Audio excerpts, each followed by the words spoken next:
Belki de derdin sonu bu, boş verip istedim her şeyi unudum. Kalbimi daş kimi kurudu, kim dedi mənə sirri daş kimi unuduldu. Üstüme eşkine yoluxub, onu gözlerimde yaş kimi korudum. Suya düşmüş xəyallarımı sərmiş, indi quruyarmış kimi qurudur.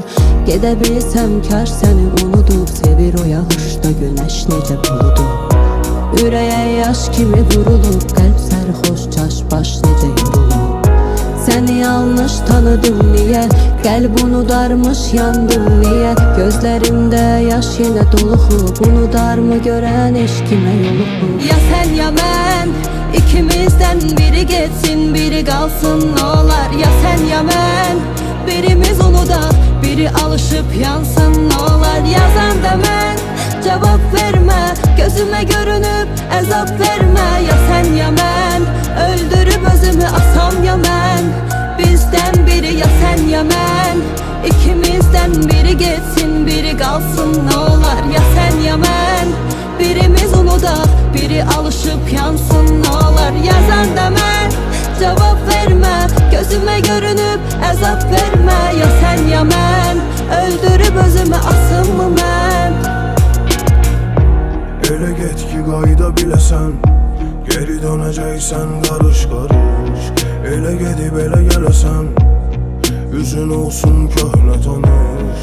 Bir ömür elə sevəsən, ürəyin utansın unutmağa. Bu sevgini mən uzatmışam, məndən biraz asta danış. Bir ürək necə dönəsən, bacara bilərəmmi səncə düşün. Yadıma düşüb gecə dönəsən, her saniyeye bir işkence düşür. Yuxuna gəlib məni görəsən, al yalnızlığımızın ilk öpüşü. Kimə güvənib kimi sevəsən, sualıma san cavab olasan sən. İkimizden biri geçsin biri kalsın ne olar. Ya sen ya mən, birimiz unudaq biri alışıp yansın ne olar. Yazan da mən, cevap verme, gözüme görünüp hesap verme. Ya sen ya mən, öldürüp özünü asam ya mən.